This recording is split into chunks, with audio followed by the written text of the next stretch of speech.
Well, good morning and welcome again to our series in Daniel, the book of Daniel. We've been going through devotionals during the lockdown, and if you're just joining us again, if you've seen Daniel's 1 through 9, you know where we are and have caught up with the prophecies of Daniel 7, 8, 9.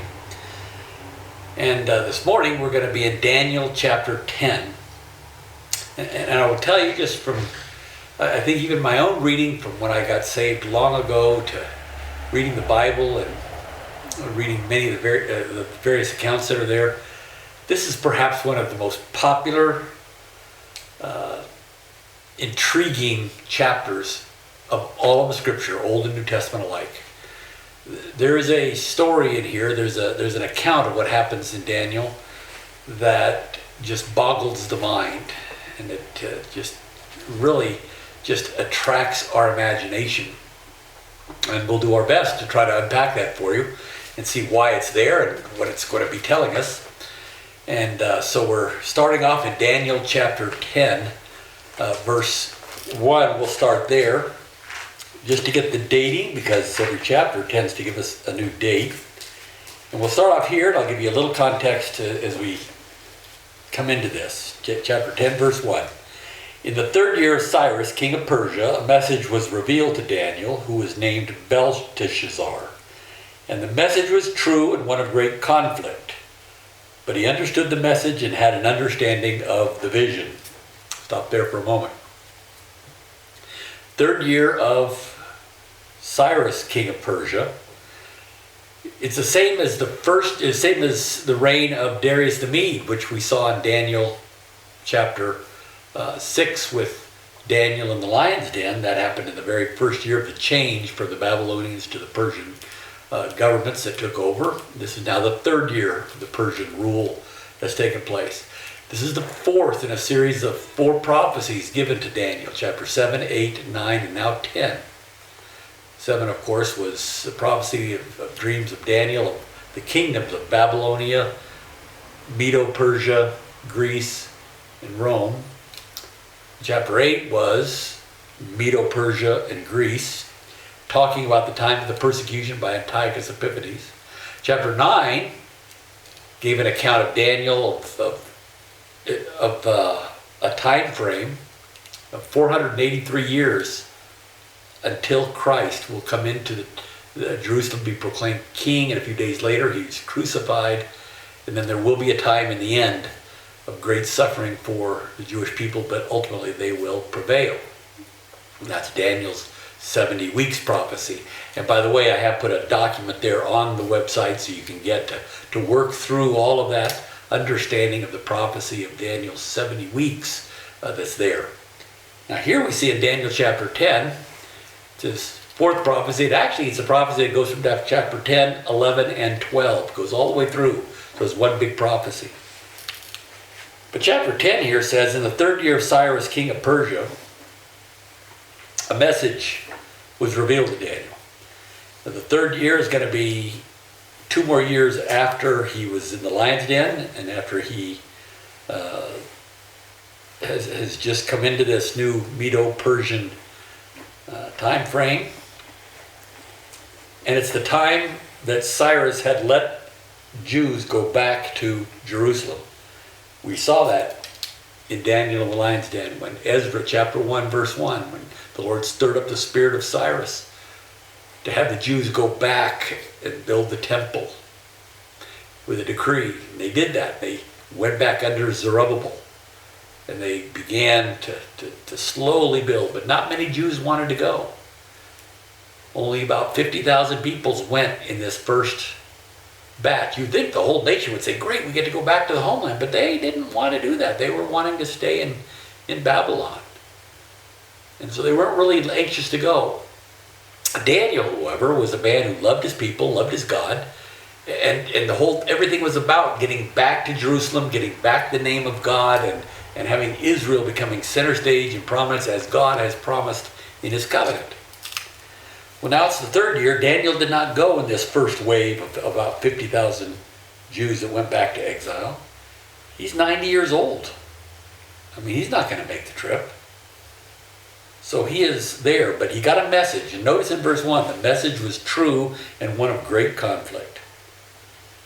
So he got a message this third year. A message came to him, a word. It says the word was true. And that means this word is fulfilled, whether Daniel believes it or not, whether anybody believes it, doesn't matter. It's true. And it's one of great conflict. There's great tension. Is this tension to understand it? Or is the message one of tension? I think it's the message is one of tension because of what happens in chapter 11, which we're going to see. Now, what do we know about Daniel receiving this vision here in the third year of Cyrus? Verse 2, in those days I, Daniel, had been mourning for 3 entire weeks. I did not eat any tasty food, nor did meat or wine enter my mouth, nor did I use any ointment at all until the entire 3 weeks were completed. It's an interesting phrase here. It says for 3 entire weeks. He uses the exact same word we learned in Daniel chapter 9, sevens. He said for 3 time periods of 7 days, is what he said. Sevens of days. And he uses that to make sure that we don't get it mixed up with the sevens of years in chapter 9. So for 21 days, Daniel was fasting, but he was mourning here as well. He was mourning because not many Jews were wanting to go back to Babylon. This was the time also of Passover. Look at verse 4. On the 24th day of the first month, he says right there. So on the 24th day of the first month, what's the first month? Nisan. Big month. We learned that in chapter 9. It's the very first month. It's the month that Passover is going to come. On the 14th day of the month. So we're building up to Passover. When did Daniel start praying? Well, it's on the 24th day. We know he prayed 21 days. So it's basically, if you say he's on the same day, Nisan 4 is when he began praying. It's when he began fasting. It's when he began really pouring his heart out to the Lord. Nisan 4, which was about 10 days before Passover. Passover's coming. What's he praying for? They're supposed to be celebrating Passover when they're going to be in the promised land under Zerubbabel. They're supposed to be there and having celebrating Passover. Daniel is thinking about them having Passover.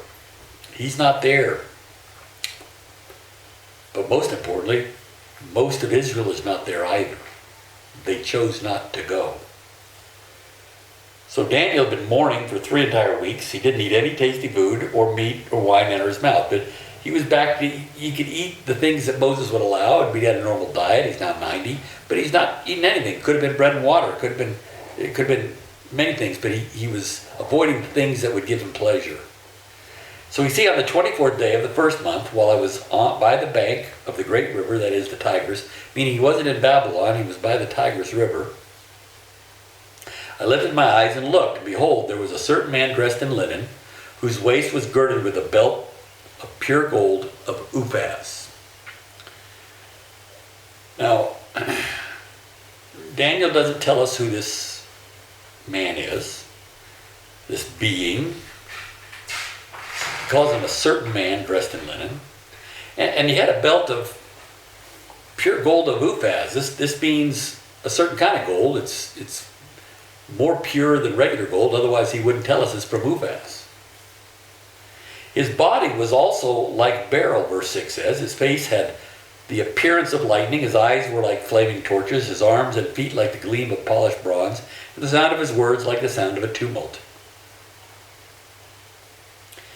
Well, this is a pretty impressive being right here. As a matter of fact, we took a look at the description of Jesus Christ in Revelation chapter 1. It would be very similar. This person is being marked out as separate from the angels that we're going to see in the next few verses. This is different. And so because it's different, and because it's so similar to what we see in Revelation, I'm going to choose to say I believe this is a pre-incarnate Jesus Christ right here that's coming out differently, and that's who Daniel saw. But why would that be relevant? Well, what did we see in Daniel chapter 9? A prophecy about Messiah the Prince. Well, who do we see here? This is Messiah the Prince. That's what I would take it as. Daniel doesn't tell us, but I think that's more clearly what it is. He looked, and there's this man with waist that's girded in a belt of pure gold. Body was like this substance called beryl, and face appearance of lightning, eyes flaming torches. That wasn't the description of Gabriel that we saw in chapter 9 or the other chapters. Now verse 7, now I, Daniel, alone saw the vision. So he was with some men, while the men who were with me did not see the vision. See, he's with his buddies. I guess 90-year-olds can have buddies. He said buddies. And the men that were with him did not see the vision, but Daniel alone did. Nevertheless, a great dread fell on them, and they ran away to hide themselves. So I was left alone and saw this great vision, yet no strength was left in me, for my natural color turned to a deathly pallor, and I regained no strength. But I heard the sound of his words, and as soon as I heard the sound of his words, I fell into a deep sleep on my face, with my face to the ground. This is also what we see when John saw the resurrected Christ glorified in Revelation. Down on the ground, cannot handle being in his presence.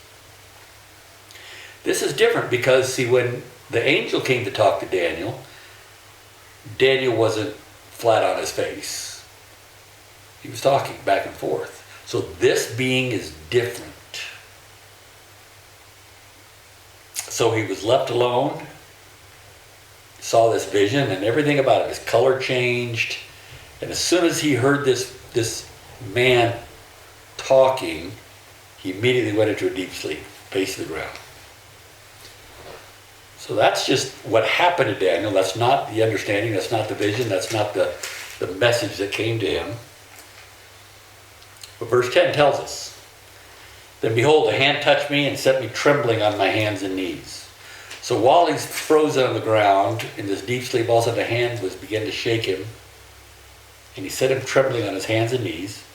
And he said to me, O Daniel, man of high esteem, understand the words that I'm about to tell you and stand upright, for I have now been sent to you. Let's stop there for a moment. You've got to observe. What do we observe out of that verse? Right there, verse 11. For I have now been sent to you. That says this being was sent by another being who is higher in authority. So I doubt it's the same one who came to him and was just looking at him as he was just falling down on his face. This one, he's waking Daniel up to come up, and Daniel is not all of a sudden getting a deathly pallor again and falling down again. No, he said, oh, okay, I'm glad you're here. And when he had spoken his word to me, I stood up trembling. I've now been sent to you. And when he had spoken his word to me, I stood up trembling. Now here's the part that gets very exciting. This is the part that causes people to have discussions upon discussions. And when you become a new Christian, you read this and you want to find out all about it. This is something we should write movies about. This is the action that people want to see right here. Daniel chapter 10, verses 12 and 13. This is why this is the most exciting chapter. So far, it didn't seem that exciting, did it? So far, you're saying, I'm wondering, this is not that exciting. But all of a sudden, in verses 12 and 13, it becomes the most exciting chapter in Scripture. Why is that? Verse 12. Then he said to me, do not be afraid, Daniel, for from the first day that you set your heart on understanding this, what day is that? Nisan 4. We got that back up there in verse 2. In those days I've been mourning for 3 entire weeks. It's now Nisan. Basically, it's Nisan 24. Go back, and he started praying on the 4th.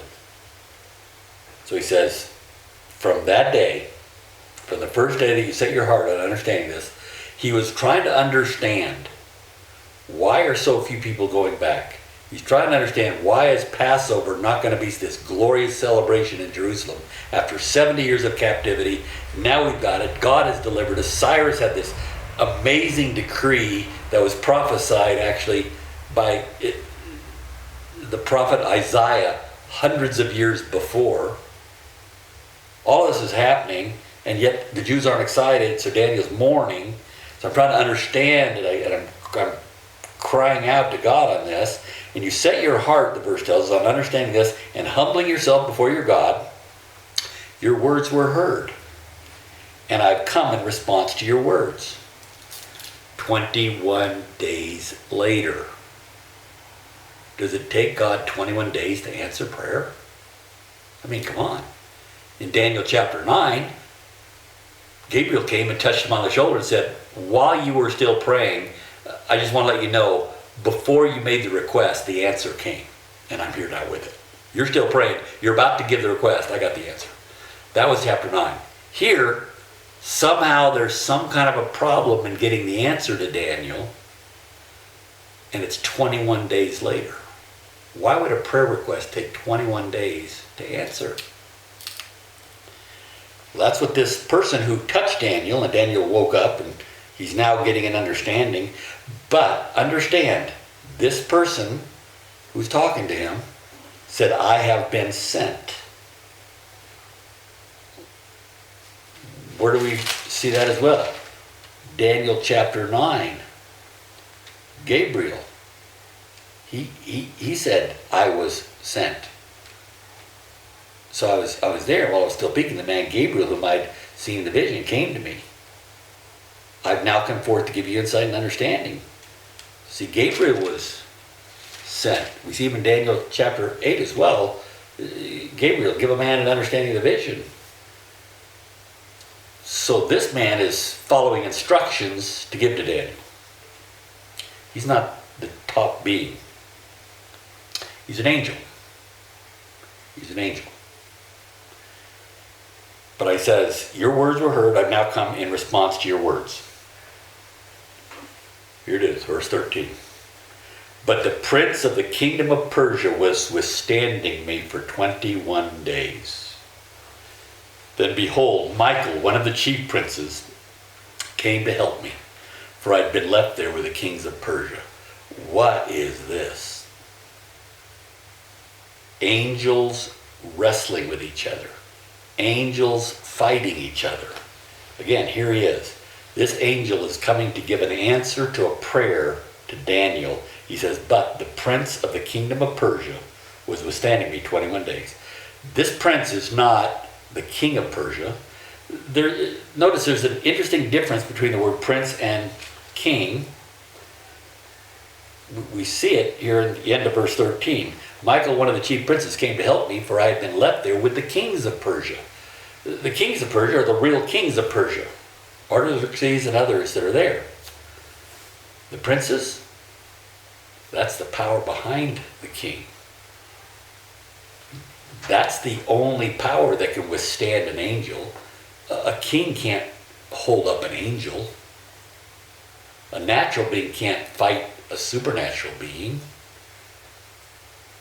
If you want to get a handle on this, Ezekiel 28 is a good picture where there's a message to the king of Tyre, and then there's a message to the prince of Tyre. We see it very clearly drawn out, the ruler and the power behind the ruler that's there. When Ezekiel is talking about the fall of Satan. But the prince of the kingdom of Persia was withstanding me 21 days. So there's an angel who's over Persia. There's an angel who's directing the kings of Persia and their affairs.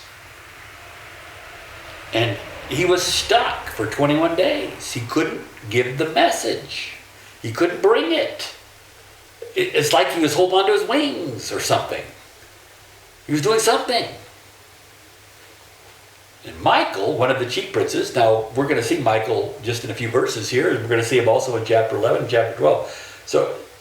So Michael is actually the chief archangel, which means arch first, which is on the order, literally close up there with Satan, up in terms of level of power and authority. Michael the Archangel, he's one of the chief princes. He came to help me. Now, one other thing that we know specifically about Michael is he is Israel's prince. We know this because go all the way down to verse 21. Yet there is no one who stands firmly with me against these forces except Michael, your prince, Israel's prince. So Michael is Israel's prince. And he came to help this angel, which many commentators think is Gabriel, again, coming to Daniel again. But Gabriel would have been held up. If we assume it's Gabriel, he would have been held up 21 days, and he couldn't get going until Michael came to help him. And Michael came to help him, for I had been left there with the kings of Persia. An angelic wrestling match of what's going on in nations. We see it right here, live and in living color, which says in all that's happening in history, the supernatural forces are behind everything. This is why Paul in Ephesians 6 is so clear. We don't battle against flesh and blood. We battle against the princes of all of these principalities, all of these nations, all of these countries. Now, it's not like some big chess match here that's going on. There's something very specific, and I want to show you. The prince of the kingdom of Persia was withstanding me 21 days. So there's an angel there. Let's say he's Gabriel. He could be. He's the nearest one in context. But the prince of the kingdom of Persia was fighting, was holding, was withstanding me. Literally, the Hebrew word is to stand, and standing against him until Michael came to help him. But in 21 days, now I become give you, verse 14 says, an understanding of what will happen to your people in the latter days, for the vision pertains to the days yet future. So now I've come, and I've got this message, and I'm going to give it to you, and it's specifically about your people in the latter days, because the vision pertains to the future. Now, back again to this struggle that was taking place. Why would the prince who's guarding Persia be fighting with this one here? What's going on? Well, we can only take educated guesses about what's going on in the context and what's going on in the book of Daniel. And I think there are two things that are happening. We could say he didn't want Daniel to get the message, so he was withstanding him. He was holding him by strength. We could say that. And so Michael went to help him. Well, I've got a question, I guess, is why not Michael and just a few others to make sure? I mean, how do we know the other guy didn't have friends? I mean, he could have called all of a sudden, he's got friends. So he's got friends, Michael get friends, and just get now we got a big rumble taking place. So if he was just withholding him and it was a big fight,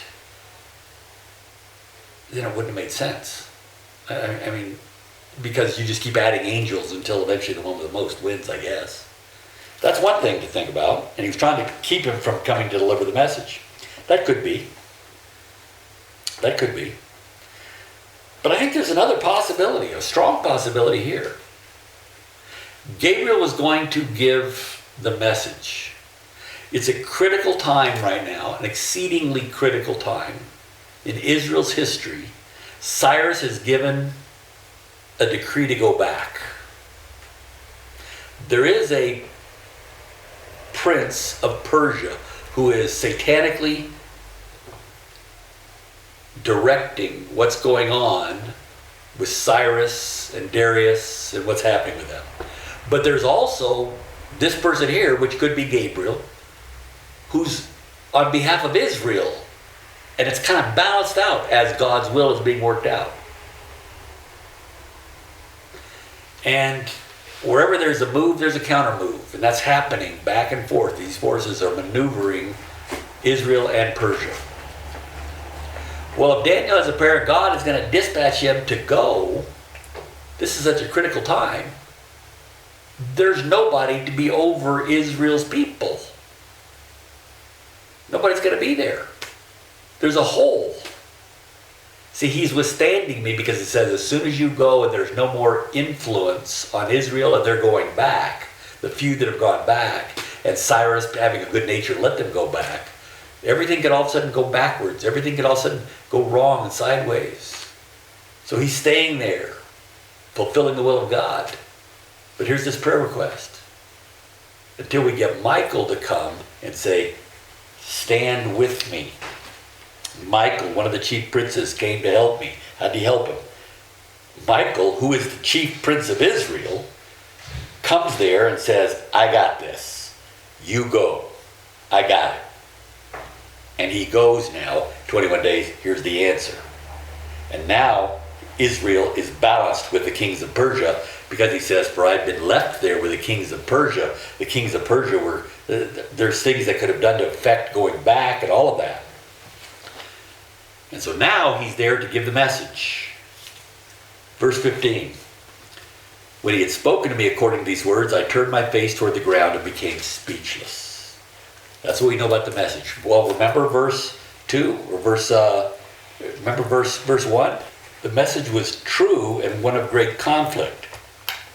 So verse 1 tells us it's going to have great conflict. And so what Daniel saw in this message, and in hearing it, he could see it in his mind, there's great conflict for his people. And so he's now forced to the ground and speechless. And so, verse 16 on down says, one who resembled a human being was touching my lips.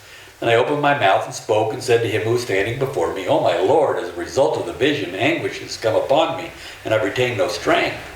For how can such a servant of my Lord talk with such as my Lord? As for me, there remains just now no strength in me, nor is there any breath but left in me. Then this one with human appearance touched me again and strengthened me. He said, O man of high esteem, do not be afraid. Peace be with you. Take courage and be courageous. Now as soon as he spoke to me, I received strength and said, may my Lord speak, for you have strengthened me. Again, this is the angel, which we said along from the beginning. We think it could be Gabriel, but this is the angel talking to him. And Daniel is saying, as a result of that message, I've got nothing. I can't stand up. You've just floored me. Why would the message be so devastating to Daniel? Because Daniel is expecting, after 70 years, we go back to Jerusalem, and then it's back to the days of David and Solomon, and finally we get to prominence because we're going to obey this time, and Israel gets to be prominent. And you know what the message is, as we're going to learn tomorrow in Daniel chapter 11? It's Gentile after Gentile after Gentile after Gentile. There is no prominence for Israel.